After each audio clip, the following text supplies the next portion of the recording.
Paz e graça, meus amados irmãos e amigos. Estamos de volta, como nós tínhamos combinado, a terça-feira, o estudo bíblico.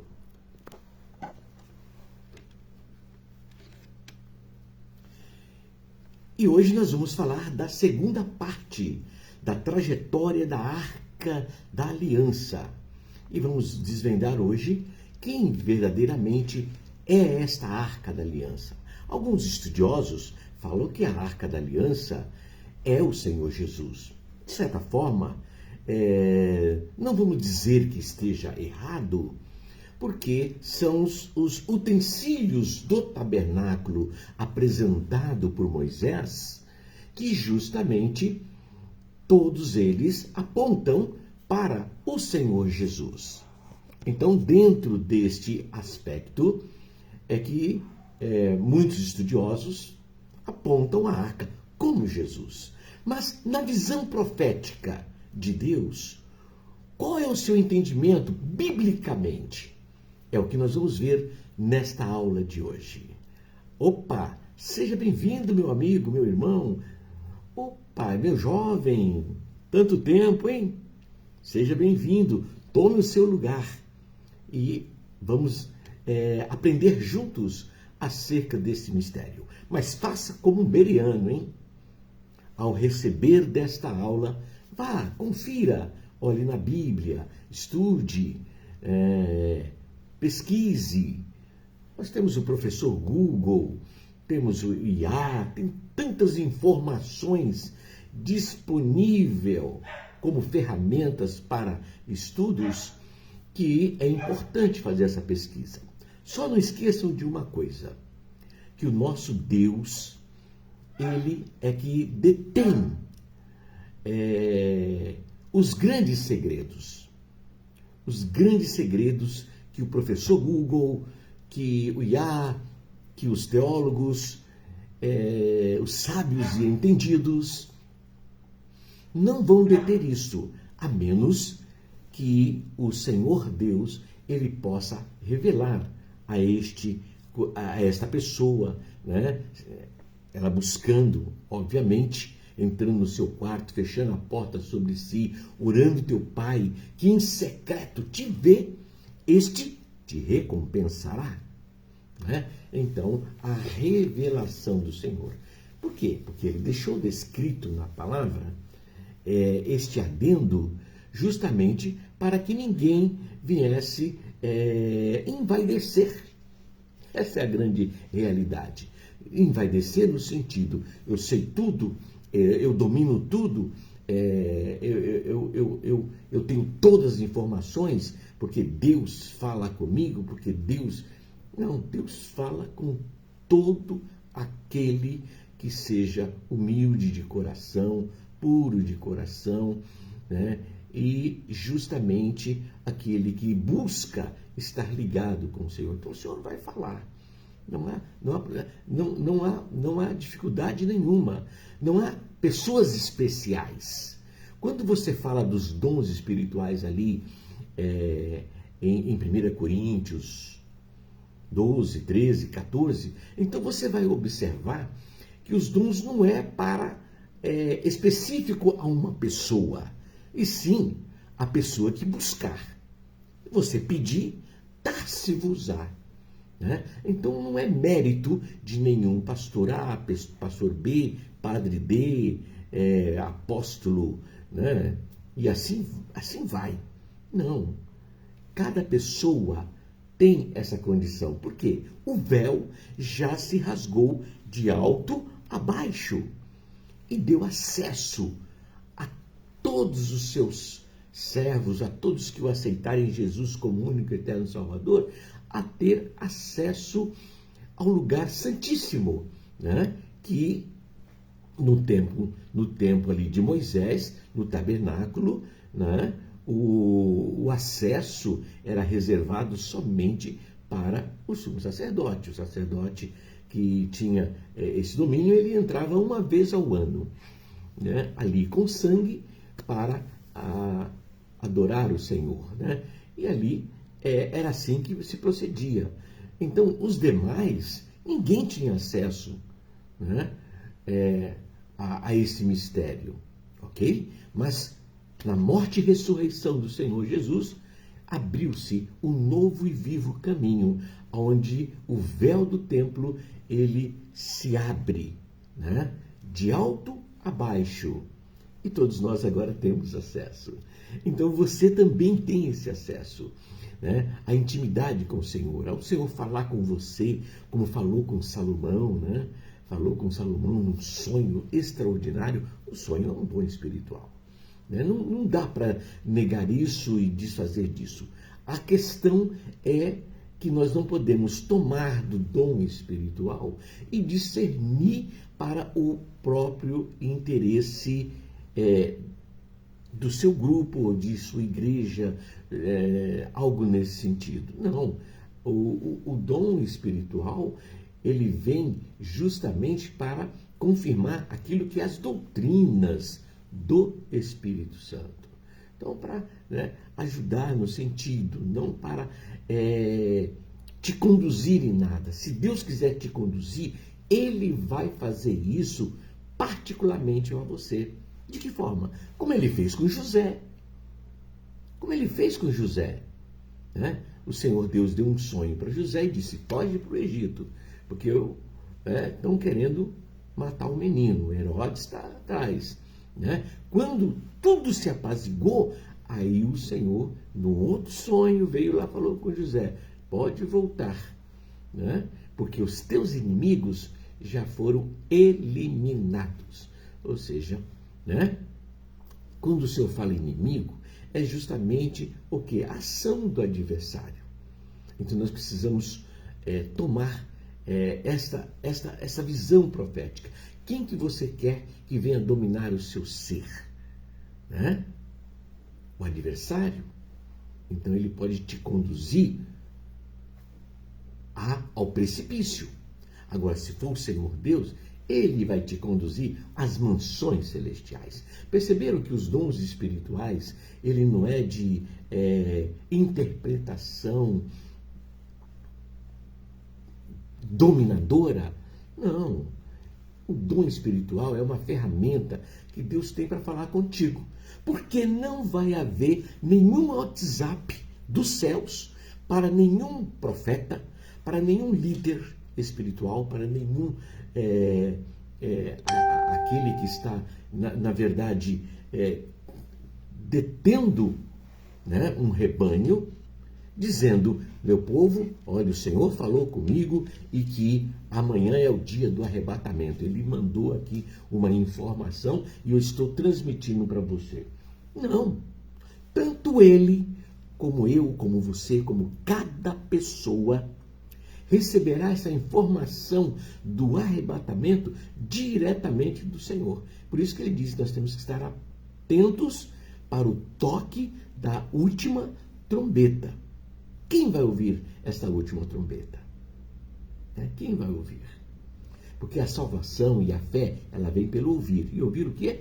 A palavra de Deus. Então você meditando na palavra do Senhor, sendo beriando, conferindo direitinho, vai dar tudo certo. Você vai ser um cidadão que vai morar nas mansões celestiais.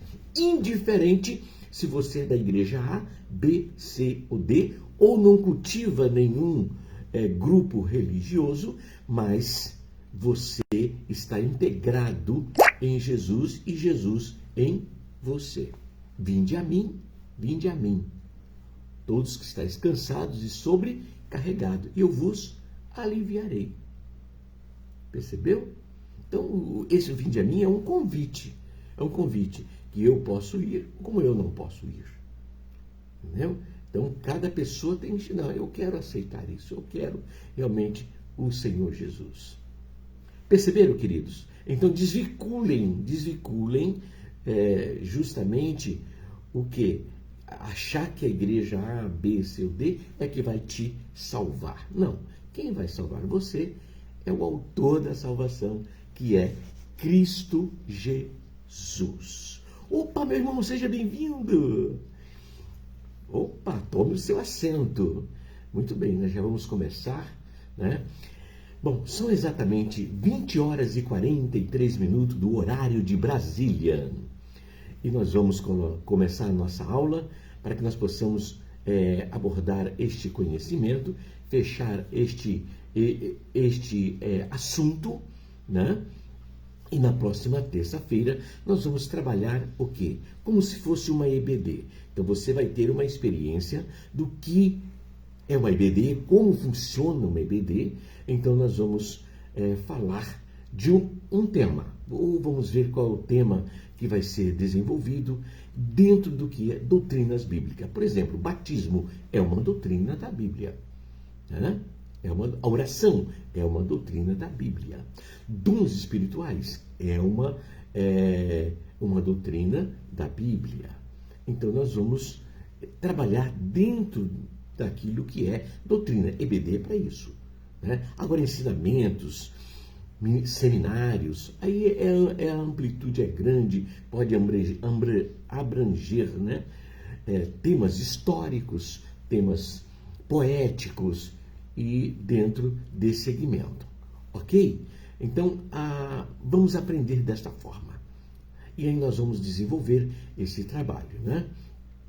Como nós temos desenvolvido esses trabalhos com frente de varões de outras denominações, onde estamos apresentando a palavra do Senhor, né? De uma forma simples e objetiva, como apresentar os livros da Bíblia. Ok? Vem comigo? Vamos orar? Eterno Deus e Pai, que as tuas boas mãos sejam estendidas sobre as nossas famílias, sobre as nossas vidas, Senhor, e perdoar os nossos pecados, por aquilo que falamos, que fizemos, que não tem glorificado o teu santo nome. Mas pedimos também, Senhor amado, uma proteção divina pela grande violência que tem desencadeado neste mundo, ó Pai. Senhor, nós temos ouvido, Senhor, as informações nos noticiários, então nós precisamos dessa intervenção. E que intervenção é essa? É a proteção do sangue de Jesus Cristo sobre as nossas vidas. Que o sangue do Senhor Jesus Cristo, que foi vertido na cruz do Calvário, possa vir sobre nossas vidas para nos proteger de todos os homens malignos deste mundo. E são muitos. E eles estão sem temor a Deus, desrespeitando o valor da vida, dizimando as pessoas, Senhor amado, sem causa, sem tempos de guerra. Em si, vivemos em tempos de paz.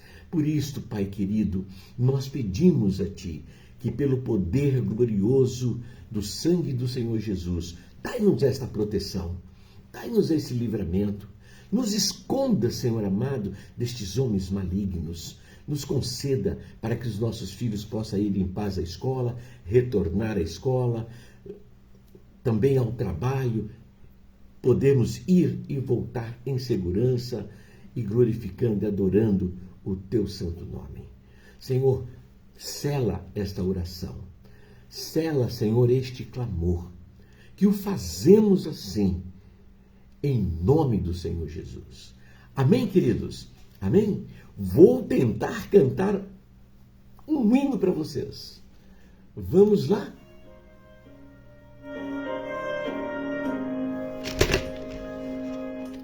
Deus enviou seu Filho amado para me salvar e perdoar. Na cruz morreu por meus pecados, mas ressurgiu e vivo está, com o Pai está, porque Ele vive, posso crer no amanhã, porque Ele vive, temor não há, não há, mas eu bem sei, que a minha vida está nas mãos do meu Jesus, que vivo está, Cristo vivo está, e quando enfim chegar a hora em que a morte enfrentarei, sem medo então terei vitória, verei na glória o meu Jesus, que vivo está, Cristo vivo está, porque Ele vive. Posso crer no amanhã, porque Ele vive. Temor não há, não há, mas eu bem sei, eu sei que a minha vida está nas mãos do meu Jesus, que vive está, Cristo vivo está, porque Ele vive. Posso crer no amanhã, porque Ele vive. Temor não há, mas eu bem sei, eu sei que a minha vida está nas mãos do meu Jesus, que vivo está. Que maravilha! Te adoramos, Senhor, te louvamos, te bendizemos, Senhor amado, porque a tua glória, já desde a eternidade, enche esta terra, enche os nossos corações, enche o templo de Deus, que é a nossa vida, templo do Espírito Santo. Senhor, nós te louvamos, te bendizemos e te bendizemos pelas respostas de orações. Nossos amados irmãos que estavam enfermos, com as suas dificuldades, nos nossos encontros que temos feito nas orações, Senhor amado, pela necessidade do seu povo, daqueles que nos escreve, nos informa no WhatsApp, nos grupos. Senhor, nós te bendizemos, porque o Senhor tem sido benevolente e respondido. Por isso nós também te adoramos, te louvamos, porque esta glória, Senhor, que invade nossos corações, que, Senhor amado, não é pelos feitos que o Senhor tem feito antes, está fazendo e fará, não, porque esta glória já vem desde a eternidade, desde a criação de tudo, Senhor. Essa glória enche os nossos corações. Por isso adoramos a Ti e obrigado, Senhor. Gratidão nós temos, porque o Senhor tem respondido nosso clamor. Fica conosco e a revelação da Tua palavra venha ao encontro das nossas necessidades e possamos sair desta live hoje amando mais a Jesus. Amém? Glórias ao nome do Senhor. Bom, queridos, hoje nós vamos falar justamente do oitavo evento. O oitavo evento, né, que está aqui, o oitavo evento, que era justamente a Arca da Aliança. Chegou em Kiriat Jearim, na casa de Abinadab. Então aqui o texto diz assim, né, o informativo, que a Arca da Aliança ficou sob a guarda da família de Abinadab, na cidade de Kiriat Jearim, por um período de 20 anos. Um período de 20 anos é muito tempo, né? Vocês perceberam até mesmo que o desenho demonstra a arca tomada, né? Tomada ali, uma criatividade no sentido de teia de aranha, né? Ou seja, apenas guardada. Né? É como você recebe uma Bíblia, palavra do Senhor, coloca no canto ou a abre e deixa lá e nunca movimenta. O pó, a poeira vai tomar conta. E aí você não conhece as novidades, os segredos, né? Então, e foi justamente que Abinadab estava vivendo, né? Sendo um guardião. Há notícias. Onde está a arca da aliança? Casa de Abinadab, né? Mas eles não utilizaram para nada, não teve adoração, não teve louvor, né? Então, o que nós vemos? Que a arca continua fora do tabernáculo, mas as mentes que deveriam cuidar, né, do tabernáculo e tê-la como instrumento de poder, não têm tomado posse desta bênção. Então, a família de Abinadab, né, não tomou posse desta bênção. A arca repousa na casa de Abinadab por 20 anos. 20 anos não é 20 dias. Perceberam? Né? Mas os 20 anos sem cântico, sem louvores, sem adoração, ou até mesmo, né, um tratamento de limpeza, alguma coisa assim, nada.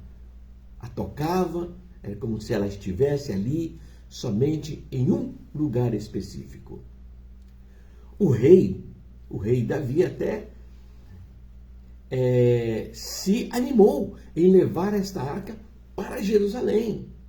Aí teve até o incidente com Uzá, né?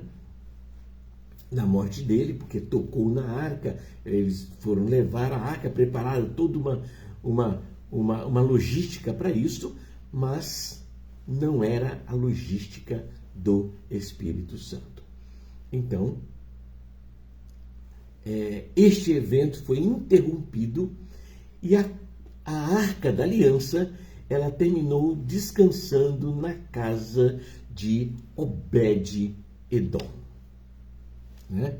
Que, na verdade, é o 9º evento. O 9º evento está justamente ali, quando a Arca da Aliança, ela descansa na casa de Obed-Edom. E ali em Gat-Rimon, que era onde residia Obed-Edom, né, que nós chamamos do o 9º evento, né, o que nós vemos? O que aconteceu ali? Que ficou um período curto de 3 meses. Mas veja o momento profético que aconteceu com essa família. A família abraçou com amor. A Arca da Aliança era algo que abrangiu ali o amor. Eles entenderam que aquele utensílio que estava ali, que era a Arca da Aliança, era algo especial. Então, o amor por ela entrou em seus corações. Veja, a dedicação, pois durante 3 meses a casa prosperou. Prosperaram em tudo, diz a palavra, né? E a notícia chegou ao rei novamente, que se preparou com sabedoria, com santificação. A chegada da arca em Jerusalém tornou-se uma realidade. E qual foi o segredo de tudo isso? O segredo foi o coração aberto. Essa família estava com o coração aberto. E esse Geteu, como era Obed-Edom, né? Na cidade levítica, de Gat-Rimon, né? Este ser levita, por ele ser levita, né? E não ser um filisteu, ele soube tratar a arca, e a arca o trouxe grandes benefícios, grandes vitórias, né? Então, era a presença de Deus. A presença de Deus estava naquela casa, né? Naquela família. Vocês perceberam que a família é o ponto primordial de Deus? Deus está sempre envolvendo a família, família, família. É porque a essência da família é algo prioritário aqui nessa terra. Nessa terra será dessa forma, né? O convívio, a família, a prioridade é a família. O texto mesmo nos ensina, a Bíblia mesmo nos ensina, você que é jovem, né, pode se dedicar mais à casa do Senhor. Mas aquele que é casado, ele tem que dividir o seu tempo com o serviço da igreja. Perceberam? Então, não tem uma a priori que a igreja ela é o ponto central. Eu tenho que me dedicar mais. Não. A Bíblia nos ensina a você estar casado. Então você tem que dividir o seu tempo. O tempo de você cuidar e o tempo de você estar com a família. Então, este momento tem que ser vivido. Por isso que eu tenho observado, por muitas denominações que eu tenho passado, que igrejas têm se organizado, até mesmo 3 dias de culto, às vezes até 4, por causa do domingo que tem a EBD e à noite tem o culto, né? Mas é um mínimo de encontro, e você tem que ver o encontro que eles vivem quando eles chegam à casa do Senhor. É como se fosse aquele momento profético que Davi dizia assim: alegrei-me quando me disseram, vamos à casa do Senhor. Então percebam que o culto não era todos os dias. A adoração era diária dentro do seu ser. Mas fisicamente eles se encontravam, né? Eles se encontravam. Quando era o chamado, né? Quando vinha o chamado, o rei ouvia e o rei se alegrava, né? Então havia alegria deste momento de encontro. Então eu passei por muitas denominações e vi justamente este ponto de equilíbrio, né? Onde os demais dias você está trabalhando com a família, vivendo com a família, indo jantar com a família, né? em um horário acessível, e tem um momento da adoração. Isso é louvável, eu achei muito interessante, né? Eu vim de uma denominação que todos os dias você tinha que estar lá, né? E o que acontece? Impacta muitas das vezes de você totalmente dar uma atenção para a família. Então, é um ponto de equilíbrio que precisa ser revisto nessa denominação, né? Então, é muito importante isso, porque a preciosidade do Senhor Deus, preste atenção, em todo o contexto bíblico, ele sempre interage com a família, né? A família. Muito bem. Então, chegou o momento, né, que o próximo passo da Arca da Aliança é justamente Jerusalém. Tá? Então, aonde estava Obed-Edom neste evento? Em Gat-Rimon. Gat-Rimon fica próximo mesmo de Jerusalém. Então, a Arca já estava muito próxima de Jerusalém. Localizado aonde? No território da tribo de Dan. Ok, muito bem, mas vamos prosseguir, porque já estamos chegando no 10º evento. E no 10º evento, o que nós vemos aqui? No 10º evento, nós vemos aqui a entrada já de Jerusalém, a arca indo em direção a Jerusalém, ok? E aqui era aonde Davi fez aqui a tenda para colocar a arca, provisoriamente, né? Mas a arca estava ali. E que nós temos observado, né, em todos os sentidos, que muitos teólogos e estudiosos hoje difundiu a ideia, né, a ideia da igreja física. Então, muitos dizem que o tabernáculo é a igreja, né, é uma igreja, né, e sem aliança é uma igreja sem a presença de Deus. Sem discussão, não dá para discutir, porque a arca da aliança justamente era a presença de Deus. Mas quando a arca saía, ela saía em missão, para uma batalha, para abrir o Rio Jordão, né, para derrubar as muralhas de Jericó. Então havia essa interação, percebam? Então é dentro desse aspecto. E também a tenda de Davi não é diferente, vai ser também a presença do Senhor dentro da tenda. É dominado como, entendido como uma igreja também. Perceberam? Então, todo dentro desse aspecto, o que vemos? Davi traz para Jerusalém a Arca da Aliança, local profético, né, onde deveria ficar a arca. Jerusalém é o local profético. Jerusalém é o lugar da promessa, é a bênção de Deus centralizada, né, em Jerusalém. É o teor profético da nossa vida, né? A representação histórica é a restauração da dinastia de Davi. Então, tudo estava sendo restaurado.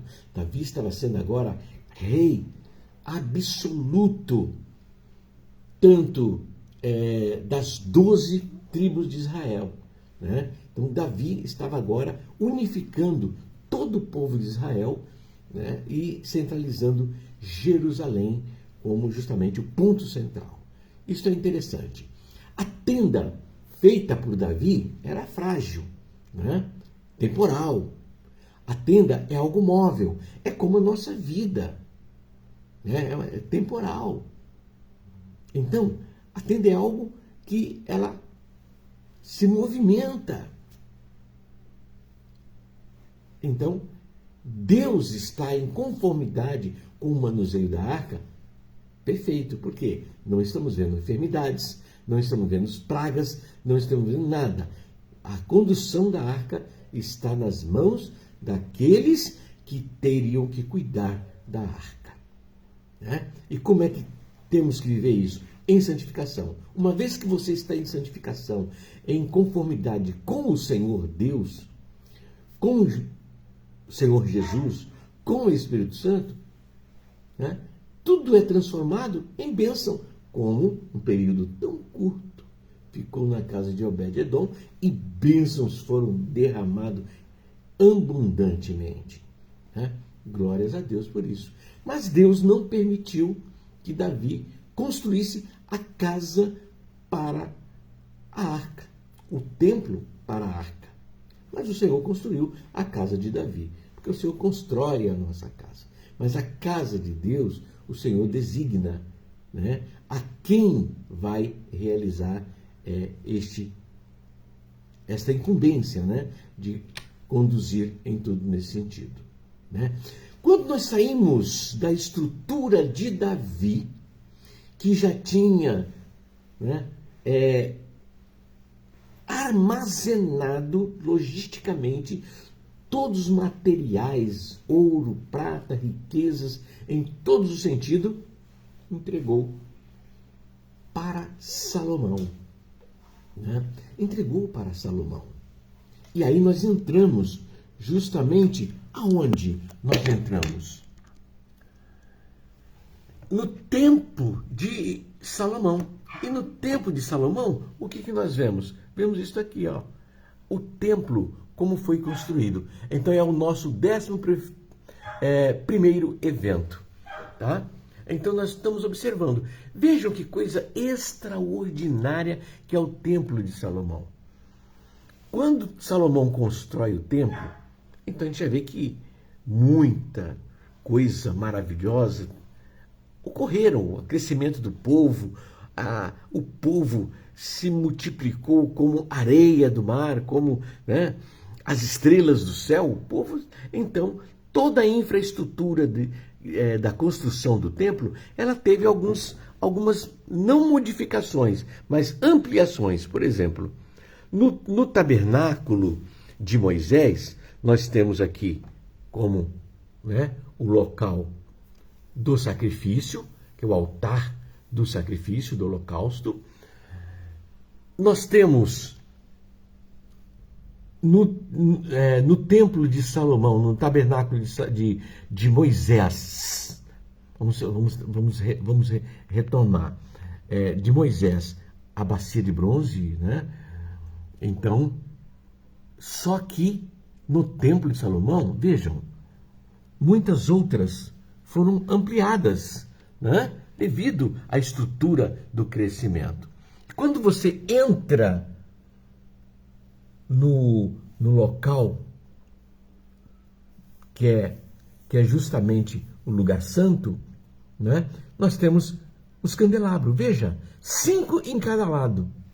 Então nós temos aqui no tabernáculo, veja lá, olha aqui, nós temos 5 de cada lado. Veja que coisa extraordinária. Perceberam? Então, olha lá, né? Aí é uma só, né? No de Salomão é uma só, os pães e o incenso, que é o altar de incenso.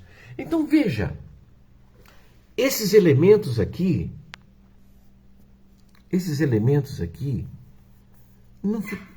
os reinos não se interessaram por eles, somente pela arca, né? Mas vejam o entendimento profético que o Senhor nos dá. Quem é que tem que cuidar deste elemento, deste utensílio aqui? Nós.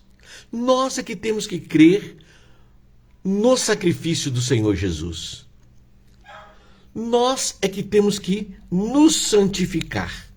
Então, isso aqui é uma condição espiritual nossa. Olha lá, tá? Quando entramos, nós temos aqui os pães da propiciação, que é o pão sem fermento. Então, é nós que temos que cuidar disso. E aqui o altar do incenso é a oração. Então, toda essa função aqui nós temos que fazer. Nós fazemos as orações e elas sobem, né, para o Senhor. Então, a glória do Senhor é extraordinário. Quando fala assim que a glória do Senhor encheu todo o templo, então o que é que acontece? Tem como uma nuvem, né? Então, o que acontece nesse sentido? Aqui, quando falamos da oração, o incenso, a fumaça aqui, ó, ela sobe. Quando você faz um treinamento de bombeiro, o que acontece quando você está dentro desse treinamento? A instrução é: deitem, ó, rastejem, porque a fumaça fica em cima. Então a fumaça ela sobe. Então a oração ela tem que subir à glória do Senhor. Então esses elementos é nós que temos que tomar a ação para que possamos entrar aonde? No lugar santíssimo. Que maravilha, né? Então, são coisas maravilhosas, são detalhes que a gente observa, que está diante dos nossos olhos e não enxergamos, né? Não instruímos nosso povo nesse sentido, de que nós temos que nos preparar para que possamos entrar no lugar santo. Nós temos que crer no sacrifício do Senhor Jesus. Nós temos que nos santificar, porque sem santificação o homem não verá a Deus, né? Nosso alimento tem que ser o quê? Meditar na palavra do Senhor de dia e de noite. Uma palavra sem fermento. São mensagens de Deus para fortalecer a nossa alma. E em todo momento nós vamos aonde? Ao candelabro, né? Que é justamente o que? A luz do Senhor, a luz da revelação do Senhor, né? Está presente, se acende diante de nós. e a oração. Tudo isso é nós, né? De certa forma, este é um momento especial para a nossa vida. Mas vejam que coisa interessante é que na arca, um único elemento,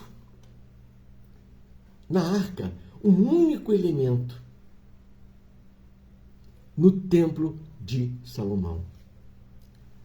Perceberam?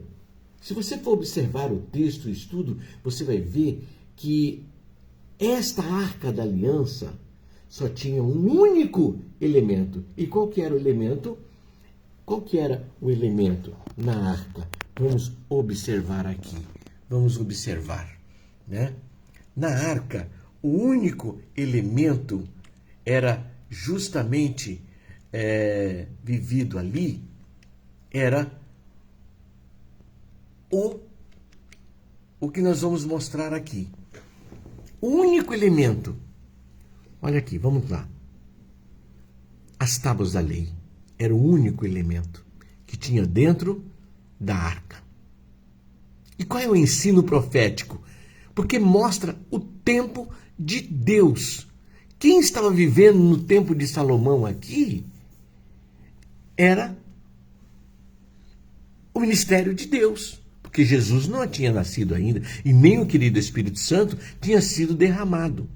Então, na terra, nós continuamente trabalhamos o quê? A Trindade. Deus Pai, Deus Filho e Deus Espírito Santo. Era o que tinha na arca quando saiu de Moisés e chegou até Davi. Né? Então, dentro era desse aspecto. Percebeu? Que detalhe interessante. Quando a arca chega nas mãos de Salomão, só tem um único elemento, porque o tempo que está sendo vivido profeticamente era o tempo de Deus. Por que esse ensinamento? Porque o tabernáculo, né, na verdade, ele foi revelado para Moisés todos os elementos. De onde saiu estes elementos? Da glória, da eternidade. Né? E a arca cultivaria o quê? Deus Pai, Deus Filho e Deus Espírito Santo. Né? Todos os elementos. Então nós precisamos ver que coisa gloriosa. Então quando nós olhamos para a vida de Salomão no seu auge de poder e glória, aonde os reinos eles vão até Salomão para ouvir a sua sabedoria, se inclinarem a ele em todo sentido. O que isto representa, queridos? E que ninguém fala. É um milênio. Como será o milênio na Terra? Leia este momento profético vivido por Salomão na construção do templo, no seu reinado, entendeu? Você vai observar, né, toda a infraestrutura vivida na construção, o milênio. Salomão viveu abundantemente a glória de Deus. Tá? Então, o ensino profético mostra que o tempo que estava sendo vivido ali com Salomão era o tempo de Deus, no período de Salomão. Então, na terra, a operação é da Trindade. Eu sempre vou enxergar isto. Em tudo, a palavra Trindade na Bíblia, ela é inexistente. Mas, né, ela é vista nesses atos de 3 dias, 3 elementos, né, a terceira hora. Então nós vemos que na terra, na nossa vida, nós tratamos com Deus Pai, Deus Filho, Deus Espírito Santo. Mas quando lá na glória só vai ter o quê? As tábuas da lei, né? As tábuas de pedra da lei, que é a operação do Deus único. né? O único Deus, o único Deus e Pai, o único Espírito, o único Senhor, né? O único pastor. Perceberam? Lá na glória, você não vai a nenhum outro setor dos céus para falar com Deus Pai, o outro com Deus Filho e depois com Deus Espírito Santo. Lá na glória é um só Senhor, um só Deus e Pai. Percebeu? É este momento, este evento que acontece na vida de Salomão é que mostra que na arca só foi colocado um único elemento, só tinha um único elemento. Se foi diante das guerras, das situações todas, se desfez, não importa, mas é uma deixa de que Deus permite isto para mostrar que lá na glória é o único Deus e Pai que vai se revelar na arca da aliança. Amém? Que maravilha! Então Salomão viveu a abundante glória de Deus. Este período onde as nações se inclinam para a sabedoria de Salomão. Todos vieram a Salomão, foram experiências notáveis. Então vemos isto profeticamente como o governo de Deus no milênio. Então essa estrutura que Salomão viveu é o que vai acontecer aqui na Terra no milênio, que vai ser por um dia ou por 1000 anos. Aí está na economia do Senhor Deus. Então, Salomão reúne todos os utensílios do tabernáculo de Moisés e alguns são multiplicados, como mostramos, né? Devido que a estrutura do reino, o reino prosperou. Então, Salomão restaura o louvor, a posição dos instrumentistas, os servos, todos tinham uma função para a realização deste grande projeto. Então estamos chegando na conclusão profética da trajetória da arca. Só em mostrar que, depois de Salomão, grandes guerras vieram, né? E ocorre o seguinte, que, Jerusalém foi tomada por destruição. Um incêndio, 70 anos depois de Cristo. O templo foi totalmente consumido pelo fogo. Um evento que a tradição judaica lembra-se anualmente como Tisha. E que mais? Consequências, a cidade foi destruída, restando apenas partes da cidadela. E a vitória foi celebrada em Roma. A destruição simbolizou o quê? O fim do centro de adoração judaica do segundo templo. A destruição do templo na história. O primeiro templo, o templo de Salomão, destruído pelos babilônicos sob a direção de Nabucodonosor II, em 586 a.C. Então, queridos, olha aqui, muitos estudiosos eles consideram o tabernáculo de Moisés como um serviço da igreja. Então, é esta visão que ficou. Porque Deus não ia permitir algo nesse sentido. A destruição de algo que era tão glorioso para Deus. Não. Tem um outro mistério na visão de Deus. E esse mistério da visão de Deus, no ponto 2, mostra que seus utensílios e principalmente a Arca da Aliança representa justamente a presença de Deus. Não tenha dúvida.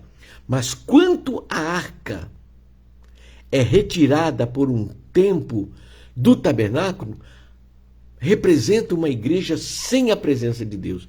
Posso dizer isso também? Pode ser dito, porque os estudiosos já colocaram toda a estrutura do tabernáculo, da tenda de Davi, do templo de Salomão, como uma estrutura de igreja. Mas veja lá você, né? Deus ia permitir uma destruição se é algo que ele queria preservar? Não, porque não é este o segredo. O segredo ainda não é este. Mas da mesma forma ocorre na tenda de Davi, a manifestação de Jesus como a arca. Não vamos dizer que não. É o entendimento, né? É o entendimento que transformaram toda essa estrutura espiritual como se fosse uma igreja física para ser vivida. E no quinto, nós observamos o que no quinto aqui? Da mesma forma foi no Templo de Salomão. Representa também a igreja com a manifestação do Espírito Santo. Está perfeito, né? Mas que igreja é esta, gente? Qual é o nome desta igreja que as pessoas fazem essa analogia? Para eles é a igreja física. E aí eu tenho um sexto ponto, que é dito também que a Arca da Aliança representa Jesus. Não vou dizer que não, porque todos os elementos representam Jesus, né? Todos os utensílios do tabernáculo representam o Senhor Jesus. Mas na visão de Deus, qual é a visão de Deus? Né? Os utensílios tinham praticamente, 21 utensílios para a formação do tabernáculo, todo numerado. Então nós temos um quadro aqui, que foi feito por estudiosos, né? Listando todos os 21 elementos, e ali, dentro da arca, repousa 3 elementos nos tempos de Moisés, até o rei Davi, né? Que era a tábua da lei, que era o pote, né? Com o maná e a vara de Arão. Então, eram esses 3 elementos aqui, ó. As tábuas da lei, o maná e a vara de Arão. No tempo de Salomão, só temos o quê? As tábuas da lei, né? As tábuas da lei. Esta é a única que ficou, para mostrar que justamente lá na glória nós teremos um único Deus e Pai. Mas aqui na terra nós cultivamos Deus Pai, Deus Filho e Deus Espírito Santo, né? E sem contar da estrutura também do sumo sacerdote com as suas vestes sacerdotal. Então, diante deste evento é que nós observamos que precisamos entender, além da história, o profético, o que tudo isto é importante, é como é o tabernáculo e a arca na visão de Deus. Esta foi a revelação que Deus nos concedeu, não é? Nos concedeu. Este é o entendimento de tudo isso que nós caminhamos, né? Como por exemplo, aqui, listamos aqui 6 elementos. Vamos lá. 6 elementos. Vou mostrar aqui para vocês. 6 elementos. O primeiro, muitos estudiosos consideram o tabernáculo de Moisés como serviço da igreja. É aquilo que nós temos visto acontecer. Senão, Deus não ia permitir destruir, que o fogo consumisse a destruição do templo em si, né? Deus não ia permitir nada disso. Tá? Porque, justamente, é como diz o Novo Testamento, são sombras. 2. Seus utensílios, e principalmente a Arca da Aliança, é a presença de Deus. Perfeito? Quando a arca é retirada por um tempo do tabernáculo, representa uma igreja sem a presença de Deus. Pode ser dito, sem problema nenhum, porque está se tratando que os templos representam uma igreja. Então, é trazido, né, desde a priori da teologia, né, dos estudiosos, esta visão para cultivar a sua permanência todos os dias dentro de uma igreja física. Percebam?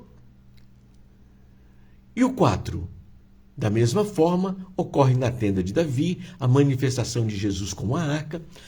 Da mesma forma, o templo de Salomão representa a igreja com manifestação do Espírito Santo e a arca da aliança que representa Jesus.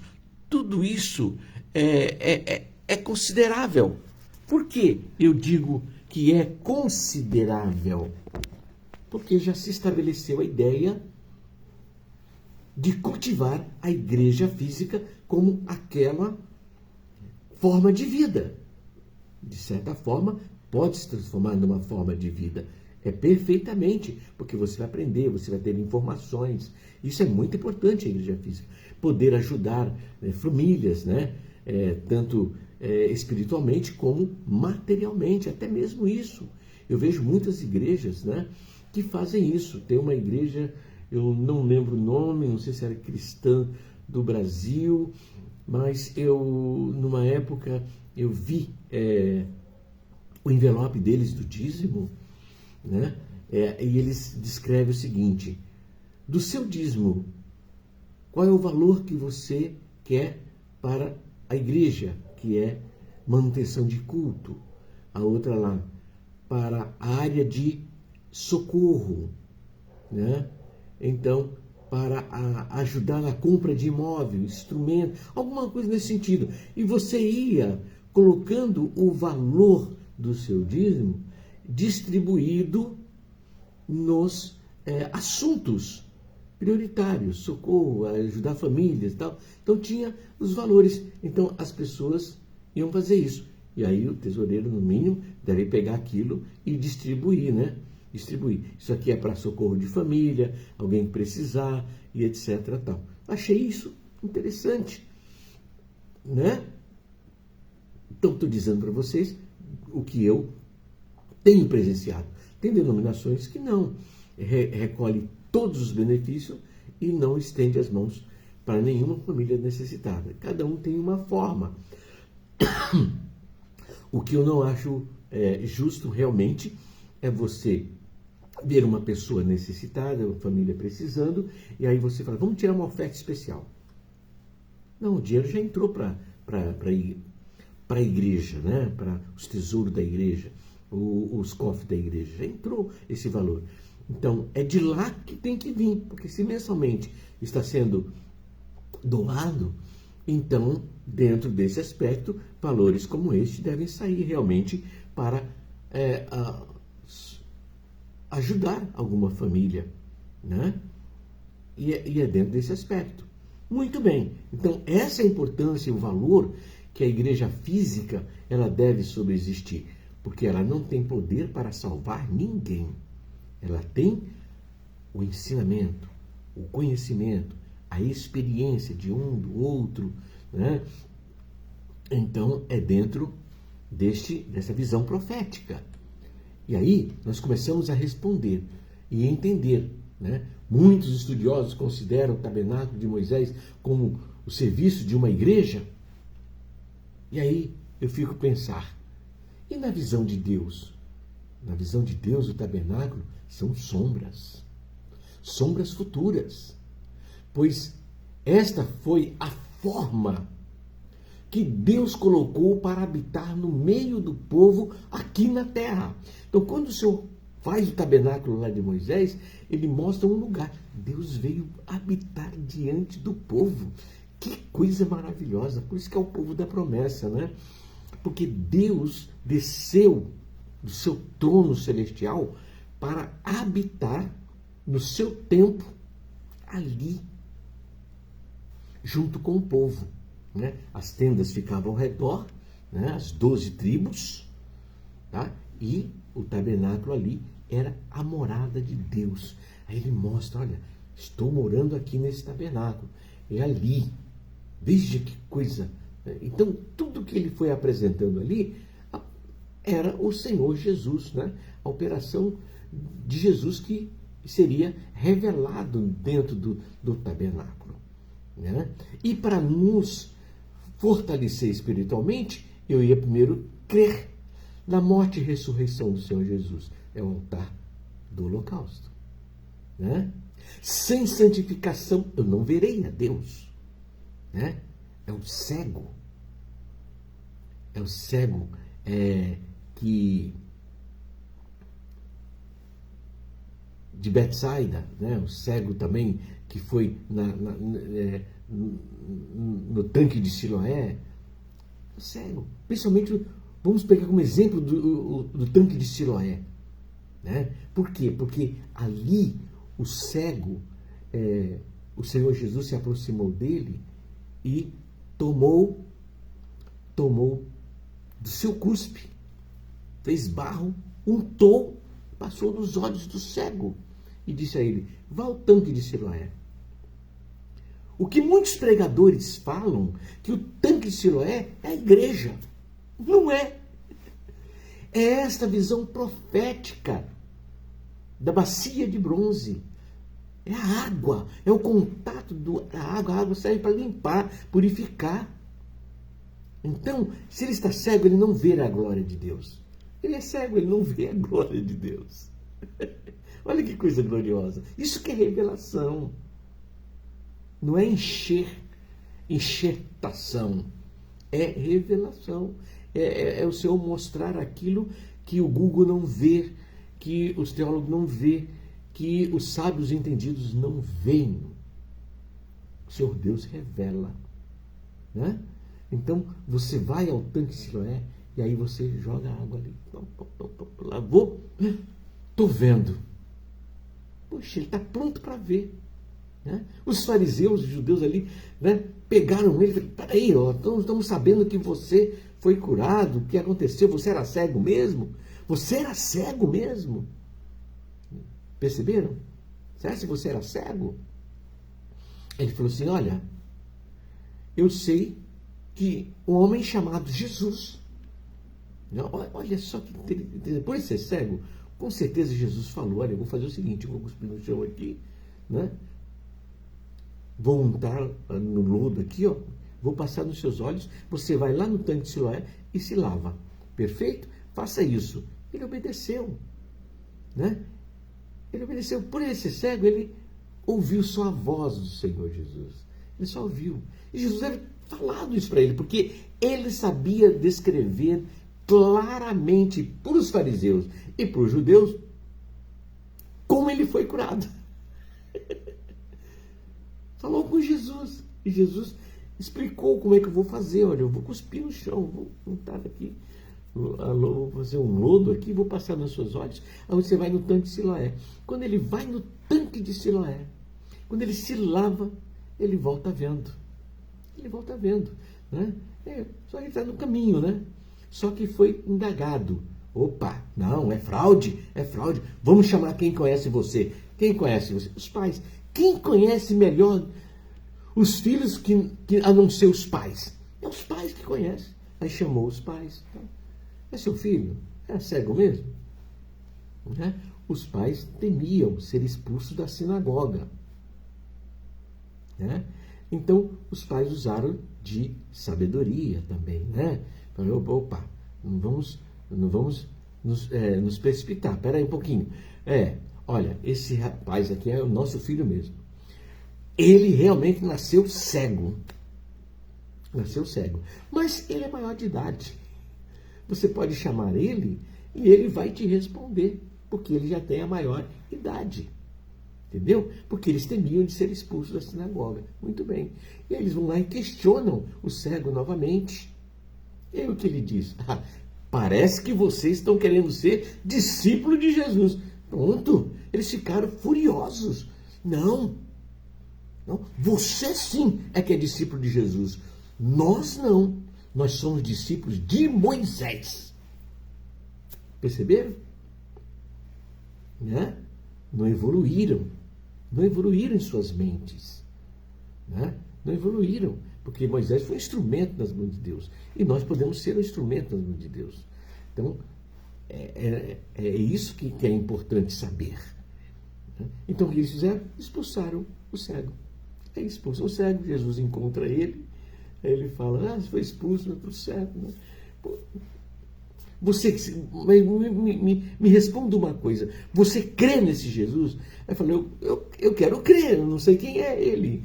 Né? Não, esse Jesus é este que falou contigo. Que você está vendo, foi eu que te curei. Né? Então, ele passou a ver a glória de Deus. Então diz o texto, vírgula, e o adorou. Ele viu o Senhor e o adorou. Né? Perceberam? Então nós adoramos o Senhor tanto no tempo de aflições, né? Em que nós estamos passando aflição, temos que adorar o Senhor. E tanto depois da cura, temos que adorar o Senhor. Muitos foram, antes de serem curados, diz a palavra que eles adoraram a Deus. Então, é aflição. Antes de eles receberem a cura, adoraram a Deus. O que é isso? É a aflição que está passando. Então, em tudo dá glória. Em tudo dá glória. Porque a glória do Senhor, ela já está sobre toda a terra. Ela tomou conta de tudo. Porque ela existe desde a glória do Senhor, a majestade e glória, né? Século dos séculos. Então, a glória do Senhor, ele veio sobre nós. Não é porque houve uma cura, uma libertação e que então nós temos que adorar por esta glória. Não, a glória ela já coexiste desde a eternidade. Ela pode passar aqui e voltar para a eternidade e nos levar junto. Isto é que é maravilhoso. Perceberam? Então é dentro desse aspecto da palavra do Senhor. Então a bacia ali é a santificação. Sem santificação você não vai ver a Deus. Aí você vai mais adiante, tem o pão da propiciação, que é o pão sem fermento. Então você pode tomar deste pão, comer e meditar na palavra revelada do Senhor, palavra de dia e de noite, para não pecar contra ti. Né? E aí a oração, são elementos que nós precisamos estarmos cultivando dentro do nosso ser para termos acesso ao lugar santíssimo. Amém? Que maravilha, né? Coisa boa, né? A palavra de Deus, você vai mexendo e ele vai te iluminando quando você mexe com as coisas espirituais. E você é que é beneficiado. Viu? Então, é dentro desse aspecto. No número 2, nós vimos aqui, dos utensílios, e principalmente a Arca da Aliança, a presença de Deus está de bom tamanho. Todos os utensílios verdadeiramente representam a presença de Jesus. É a vida de Jesus. A forma, né, que os servos zelam de cada uma. Isso é muito importante. No ponto 3, quando a arca é retirada por um tempo do tabernáculo, muitos representa uma igreja que sem a presença de Deus. Não tem problema eles falarem acerca disso, né? Mas, na visão de Deus, a igreja fica na representação do corpo do homem, templo do Espírito Santo. É este templo que Deus está se referindo desde Moisés até o Apocalipse. Perceberam? De Gênesis ao Apocalipse, tudo, né, está mostrando, apontando para as coisas que acontecem dentro de cada ser humano. Então, na visão de Deus, a igreja, ela fica na representação do corpo do homem, templo do Espírito Santo. Não há uma denominação exclusiva a não ser o povo da promessa, que é o povo que o Senhor tem um projeto de vida, porque a igreja gentílica vai ser arrebatada, né? A igreja gentílica, no sentido configurado, e se tiver algum israelita também que creu no Senhor Jesus, vai subir junto, não tem problema nenhum, né? Então, esta é a igreja que vai ser arrebatada. E depois ela vai aguardar o quê? A concretização de Deus com o povo da promessa, com o povo judeu, né? Que aí vai se formar, para se firmar na esposa do Cordeiro. A esposa do Cordeiro não é um grupo A ou B, não. É a união da igreja gentílica com o povo da promessa. Essa é a esposa do Cordeiro. Então, só um detalhezinho que você vai lendo nos textos e precisa entender que um não pode ser diferente do outro, porque o texto se unifica. Esta é a esposa do Cordeiro. Qual é a esposa do Cordeiro? A igreja gentílica, juntamente com o povo da promessa, que vão morar ali em Jerusalém. Muito bem. Então não há uma exclusividade, né, a não ser o povo da promessa. No quarto ponto nós falamos assim, né, que da mesma forma que ocorreu na tenda de Davi, obtida também a presença do Senhor, já é considerado como a igreja física, né? Então, neste ponto, o que se observou?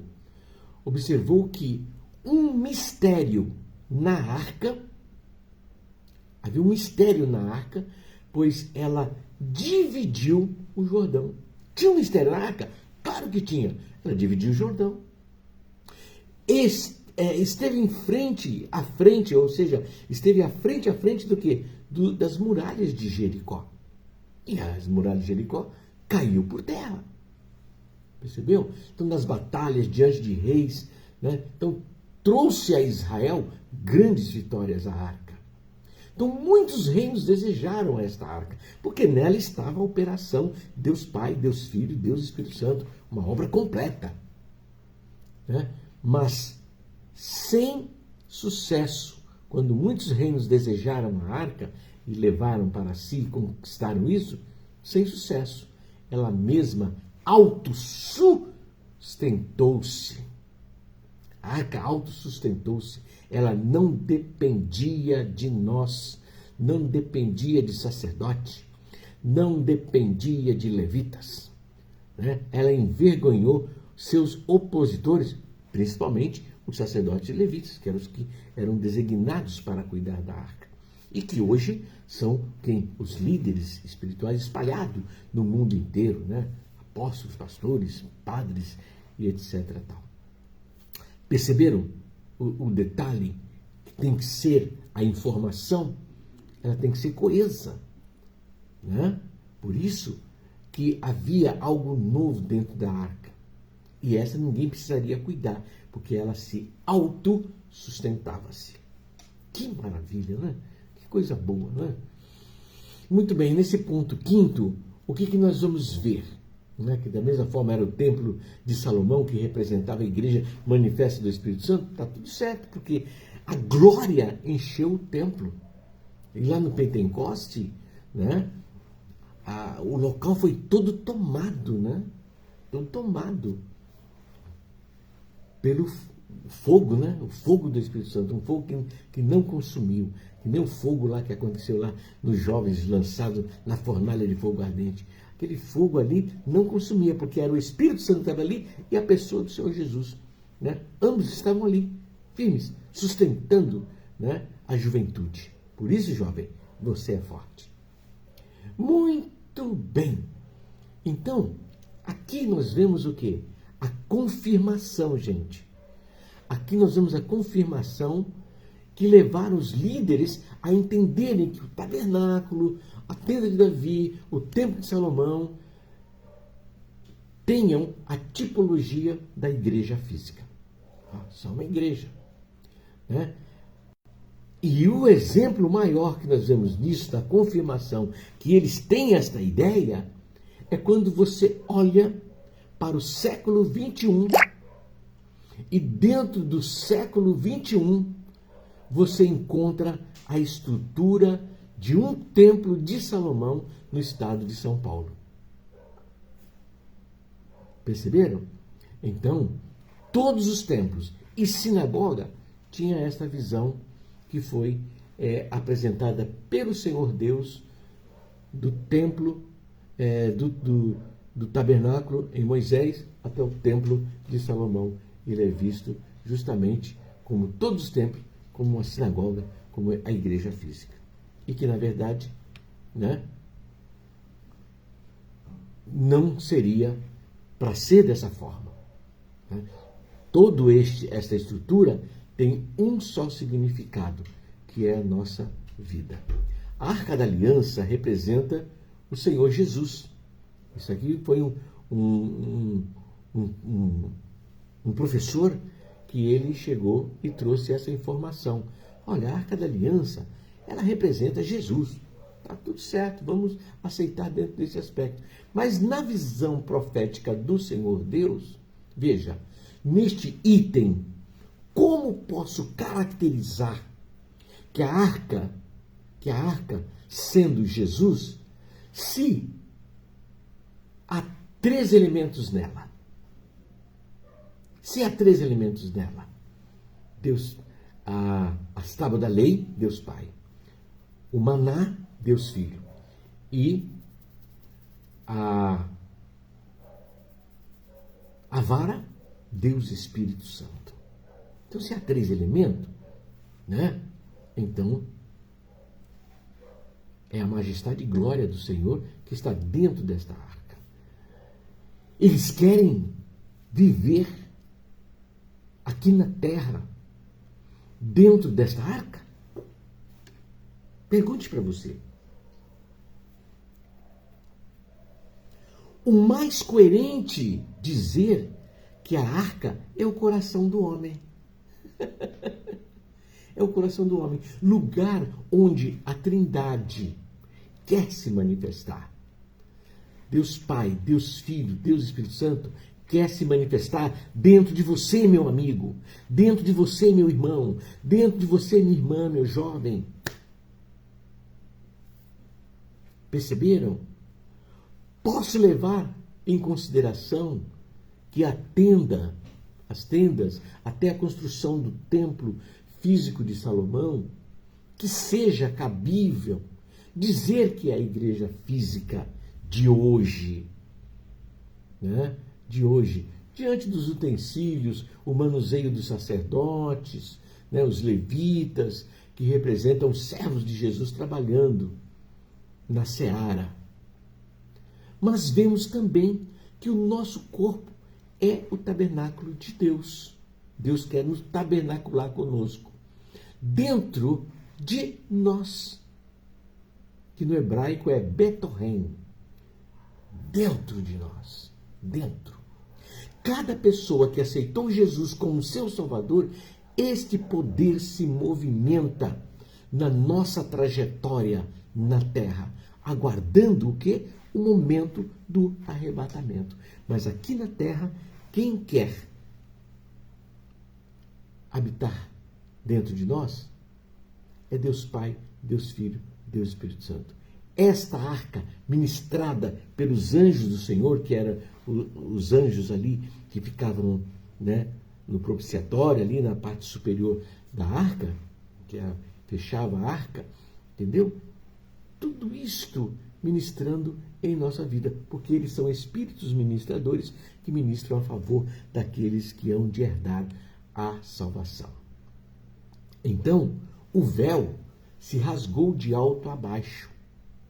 Agora, cada pessoa que buscar verdadeiramente, sinceramente, com humildade, né, aceitar Jesus na sua vida, aceitou Jesus, então, indiferente da sua religião, tem acesso ao lugar santíssimo. Perceberam? Então, essa busca é que cada pessoa precisa viver na sua vida. Amém, queridos? Deu para compreender esta trajetória e desfrutar de alguns conhecimentos, que é muito interessante e que muitos passaram batido em não revelar que na arca, na mão de Salomão, só tinha um único elemento, porque lá na glória só teremos um único pastor, um único Deus e Pai. E também dizer que aqui na terra, com Salomão, tinha o único elemento, porque o tempo que estava sendo vivido ali era o tempo de Deus. O tempo do Filho não tinha chegado, porque aquele período ali Jesus não tinha nascido, né? E o Espírito Santo não tinha sido derramado. Mas lá em Moisés foram colocados os três para mostrar que na terra, né, nós seríamos conduzidos por Deus Pai, Deus Filho, Deus Espírito Santo. E que a presença deles estavam desde o início do Gênesis. Façamos o homem, ao verbo, façamos o homem a nossa imagem e semelhança. Amém? Glórias a Deus. Lembrando essa parte de façamos o homem a nossa imagem e semelhança, é que nós temos visto aqui nas reportagens os repórteres falar sobre OVNI, sobre ETs extraterrestres.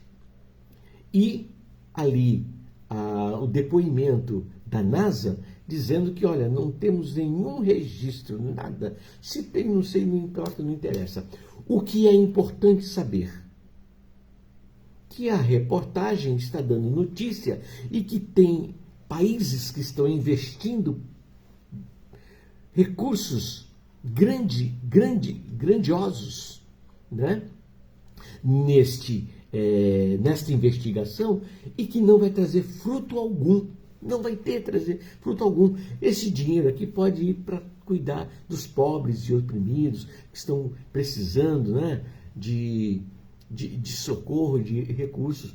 Aí sim, a educação, a segurança, por esse recurso nesses aspectos. Porque o Senhor Jesus não é Deus para que minta. E ele disse que na casa de meu pai há muitas moradas. Se não for assim, não teria vos dito, vou preparar lugar. Há um novo céu, há uma nova terra, aguardando-nos para o tempo profético na economia de Deus Pai, Deus Filho e Deus Espírito Santo. Há este momento glorioso que vai acontecer. Então não perca seu tempo em ficar investigando, porque se isto ocorresse,